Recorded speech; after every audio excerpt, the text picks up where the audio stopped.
आऊज़ुबिल्लाहिमिनश्शैतानिर्रजीम बिस्मिल्लाहिर्रहमानिर्रहीम। अस्सलामु अलैकुम व्यूअर्स, हार्ट लाइनर्स यूट्यूब के अंदर आप लोगों को खुशामदीद। जैसा कि इंटरव्यूज़ का सिलसिला जारी है और हम जो मुख्तलिफ़ लोगों के पास जा रहे हैं, उनसे उनकी राय ले रहे हैं और उनसे बातें कर रहे हैं मुख्तलिफ़ मसाइल के ऊपर। तो आज मेरे साथ जो है मौजूद हैं पाकिस्तान के नेशनल हॉकी प्लेयर और सोशल वर्कर और ट्रेड एसोसिएशन से इनका ताल्लुक़, जनाब नईम हैदर राजपूत साहब। तो आज हम इनसे जो है हॉकी के बारे में भी कुछ गुफ्तगू करेंगे, थोड़ी सी बात जो है सियासत के ऊपर भी और इंडस्ट्रीज़ को दरपेश मसाइल के ऊपर भी कुछ गुफ्तगू करेंगे। तो मेरे साथ मेरे मोअज़्ज़िज़ मेहमान नईम हैदर राजपूत साहब मौजूद हैं, किसी तारुफ के मोहताज हैं। अस्सलामु अलैकुम नईम भाई। क्या हाल है भैया? अल्हम्दुलिल्लाह खैरियत से नईम भाई, खैरियत से। हमारे शो में आपको बहुत खुश आमदीद। नईम भाई, सबसे पहले तो जो है एज आ हॉकी प्लेयर जो है आपसे बात शुरू करते हैं, और पाकिस्तान का कौमी खेल जो है वो भी हॉकी है।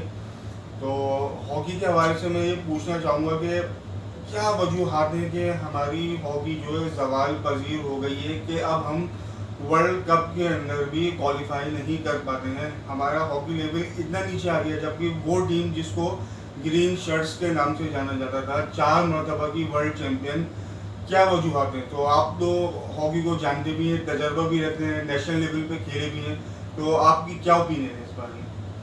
बिस्मिल्लाहिर्रहमानिर्रहीम।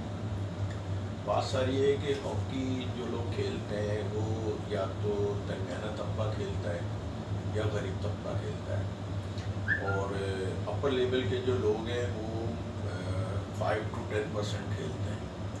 तो पाकिस्तान की हॉकी बहुत अच्छी थी 95-96 तक।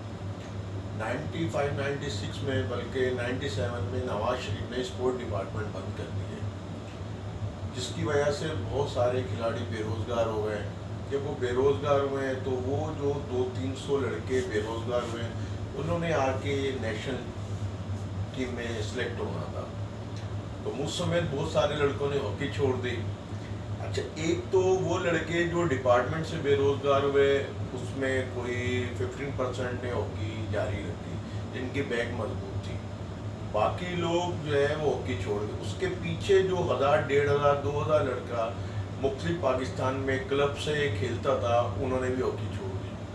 तो ये गैप आ गया है। जब तक डिपार्टमेंट नहीं खुलेंगे हॉकी ऊपर नहीं आएंगे, और कोई सा भी खेल ऊपर नहीं आएगा। क्योंकि फर्स्ट प्रायोरिटी जो होती है खिलाड़ी की वो जॉब होती है, सेकंड प्रायोरिटी नेशनल लेवल की टीम होती है। तो मेरा नहीं ख्याल कि बगैर डिपार्टमेंट खुले कोई भी स्पोर्ट्स ऊपर आए। मतलब जो है डिपार्टमेंटल स्पोर्ट्स जो है हमारी जो मौजूदा हुकूमत है, इसने क्रिकेट को भी ख़त्म किया, तो आगे जाके हम ये भी कह सकते हैं कि क्रिकेट का भी इसमें नुकसान है अगर ये डिपार्टमेंटल स्पोर्ट्स को ख़त्म कर रही है।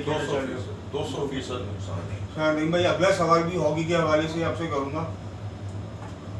कहा जाता है कि टेक्निकली जो है हॉकी जो है चेंज हो गई है, एक यूरोपियन टेक्निक है और एक एशियन टेक्निक है। हमारी टेक्निक जो है वो पुरानी हो चुकी है, जिस टेक्निक से जो है पाकिस्तानी हॉकी खेलते हैं इस वक्त भी, इस वजह से जो है ज़वाल पजीर है। एक वजह ये भी बयान की जाती है।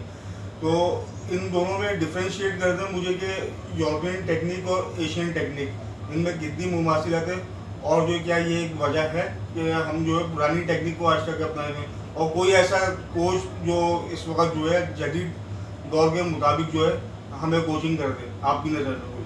देखिए, ये सब बेकार बातें हैं कि यूरोपियन टेक्निक, पाकिस्तानी टेक्निक। 94 में जब आपने वर्ल्ड कप जीता है, उससे 10 साल पहले टेक्निक चेंज हो गई थी। ऑस्ट्रेटफ से कोई 15 साल पहले ऑस्ट्रेटफ आ चुकी थी। अल्हम्दुलिल्लाह इस कौम के अंदर इतना टैलेंट है कि कोई सी भी आप टेक्निक ले आओ, ये वो उस टेक्निक को मात दे देगी। सिर्फ ये है कि फैसिलिटीज़ है। जब हमारे लोगों को फैसिलिटीज़ नहीं देनी, कुछ भी नहीं देना है, एक पाकिस्तान टीम का कैप्टन बेरोज़गार है, नेशनल लेवल के प्लेयर बेरोज़गार हैं, उनको कोई, उनके हाथ में कुछ भी नहीं है, उनको कहा जी खाली पेट तुम ग्राउंड में लड़ो, ऐसा पॉसिबल नहीं है इस महंगाई के दौर में। आज से 25-30 साल पहले एक अलहदा चीज़ होती थी, आज ऐसा मुमकिन नहीं है।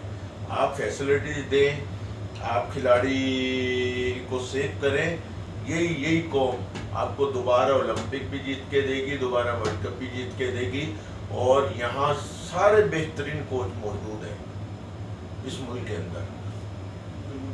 अच्छा नहीं भाई, इंडस्ट्रीज से भी जो है आपका ताल्लुक है और नेता को जो आप रिप्रेजेंट कर दें, तो मुआशी तौर पर भी आपसे सवाल कर लिया जाए इंडस्ट्रीज को दरपेश मसाइल के हवाले से, तो ख़ासकर ये जो लॉकडाउन की अभी सिचुएशन थी, लॉकडाउन के दिन थे और इंडस्ट्रीज तो हमारी वैसे ही जो है नीचे ही आती जा रही है दिन ब दिन, और ऊपर से जो है सोने पे सुहागा है जो लॉकडाउन आ गया है, तो इससे जो है क्या नुकसान हुए, आपके कारोबार को जो है क्या असर पड़ा?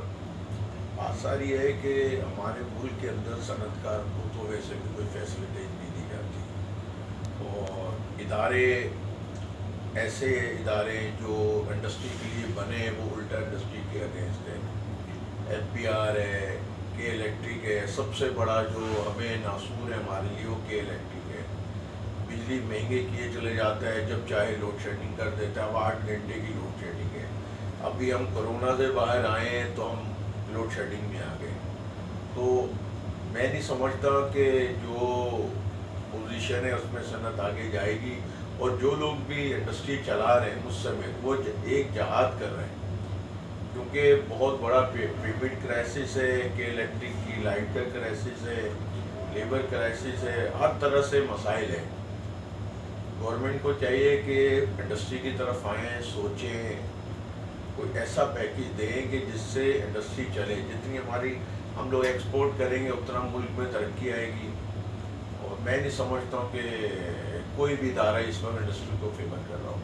तो नहीं भाई, जो मौजूदा हुकूमत ने आने से पहले दावे किए थे और वादे किए थे, और हमने देखा था इमरान खान साहब भी जो है यहाँ एसोसिएशन में आए थे, आपकी दावत पे ख़ास तौर पर आए थे, तो वादे तो बहुत सारे किए गए थे, तो उन पर कोई अभी तक अमल दरामद या कोई बुनियाद नहीं है उन वादों पर अमल दरामद की, कि आगे जाके हम कहेंगे वादे पूरे हो सकते हैं? मैं ही खान साहब को यहाँ नॉर्थ कराची एसोसिएशन में लाया था, और खान साहब ने बहुत, उससे पहले सद उमर साहब आए थे, अच्छा इमरान खान साहब आए थे, बहुत सारे वादे करके गए। अभी हमारी कुछ दिनों पहले तक अली जैदी साहब से मुलाकात हुई थी उनके बंगले में। वादा तो कोई नज़र नहीं आ रहा है, बल्कि जब भी कोई बात हो तो वो बस मायूसी की बातों पे उतर आते हैं कि वो इदारे में ये है और वो इदारे में ये है। बल्कि हमने भी कुछ मंथ पहले डेलीगेशन बुलाया था यहाँ पर PTI का, जिसमें तकरीबन 8-10 MP MNA थे, मगर कोई हमें एक चीज़ नज़र नहीं आई कि कुछ चीज़ होनी चाहिए, कोई एक्शन होना चाहिए इंडस्ट्री के लिए, कि कोई कुछ ऐसा नज़र नहीं आ रहा है, और ना आगे नज़र आ रहे हैं ना अभी हुआ है। मायूसी है, मायूसी, अंधेरे, मतलब ये अंधेरों के बादल छटते हुए दिखाई नहीं दे रहे। नहीं दे। अच्छा नहीं भाई, सियासत से भी जाहिर सी बात है, जब सियासी लोगों से जो है आपकी अलग सले को आने जाने, जैसा कि आपने बताया कि डेलीगेशन आया था, खान साहब भी आपकी दावत पे आए थे, तो करंट परफॉर्मेंस को देखते हुए अब जो है 31 अगस्त जो है कोर्ट ने जो है सुप्रीम कोर्ट ने लास्ट डेट दी गई कि बलदियाती सेटअप जो है ख़त्म हो जाएगा, 3 महीने के लिए एडमिनिस्ट्रेटर्स आएंगे, और उसके बाद जो है मस्त हम लोकल बॉडीज़ की तरफ बलदियाती इलेक्शन की तरफ जाएंगे। तो PTI भी दावे कर रही है और करंट परफॉर्मेंस आपके सामने है, आप क्या समझते हैं कि कराची को कौन लीड करेगा? कोई जमात आप समझते हो कि इस बार ये नहीं और ये ऊपर आ जाएगी? क्या एक्सपीरियंस बोलते हैं आपका? देखिए कराची में तो PTI भी कुछ आएगी, MQM तकरीबन 60% MQM आएगी, और 10 to 20% PTI आएगी, 10 to 20% PP आएगी। मगर मेरी नज़र में ये कोई हल नहीं है। मेरी नज़र में ये हल है कि इस मुल्क को टोटल 5 साल तक आर्मी टेक ओवर करे और इस मुल्क को सुधारे, क्योंकि बगैर आर्मी के ये मुल्क नहीं चलेगा। टोटल आर्मी आए, क्योंकि सियासतदानों से तो पूरी कौम आपके सामने है कि तवक्कुआत पे कोई भी पूरा नहीं उतर सका। और अभी जो कराची की मौजूदा बारिशों में सूरत हाल है, उसमें तो सबको पता चल गया है कि कराची और समंदर में कोई फ़र्क नहीं रहा। अच्छा नहीं भाई, राजपूत इंटरनेशनल आप यूथ के प्रेजेंट भी हैं और कराची डिवीज़न को जो आप रिप्रेजेंट कर रहे हैं, तो 2 चीज़ें मुझे बताते हैं। राजपूत इंटरनेशनल जो है बेसिकली क्या है, और जो उसका यूथ विंग बना हुआ है जिसके आप प्रेसिडेंट हैं, यूथ के लिए क्या कर रही है? और ये सिर्फ एक सवाल और ऐड कर दूँ, सिर्फ राजपूत कम्युनिटी के लिए या कोई और दूसरा जो गैर राजपूत है, अगर वो भी जाता है कोई हेल्प मांगता है तो उसके लिए भी कारआमद है या नहीं है? हमारे राजपूत सुप्रीम काउंसिल इंटरनेशनल का वजूद 25 साल से है। मैं 1 साल से उसका यूथ विंग कराची का प्रेसिडेंट हूँ। बेसिकली ये बिरादरी के उस पर है। ज़ाहिर बात है पाकिस्तान में सबसे ज़्यादा निशान हैदर जो राजपूतों के पास है, और अल्हम्दुलिल्लाह हम इंडिया पाकिस्तान के वो लोग हैं कि जो फ़ौज और एजेंसी और पुलिस में ज़्यादा होता है। अभी हमारी यूथ जो है वो फ़ौज की तरफ नहीं जा रही, पुलिस की तरफ नहीं जा रही। बेसिकली उनको तालीम की तरफ कम है। यूथ बनाने का मकसद ये है कि उनको तालीम की तरफ लेके आए। जो हमारे बड़े आर्मी में थे, निशान हैदर हमारे 6 से 7 निशान हैदर है। हमारी कौम दोबारा से आर्मी में जाए और मुल्क के दिफा के लिए काम करे।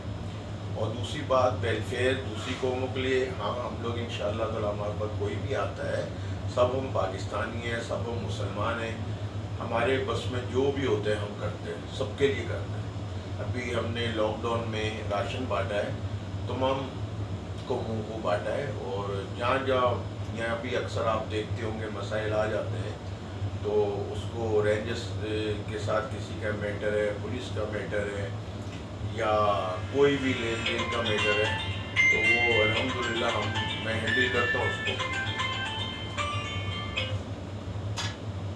तो जनाब ये थे नईम हैदर राजपूत साहब, जिनसे जो है हमने आपकी मुलाकात करवाई, और इंशाअल्लाह अज़ीज़ अगले प्रोग्राम में किसी और शख्सियत के साथ जो है आपकी खिदमत में हाजिर होंगे। जब तक के लिए अपने होस्ट मुज़म्मिल सईद मुझे और नईम हैदर राजपूत साहब को स्टूडियो से इजाज़त दी। अल्लाह हाफ़िज़। अल्लाह।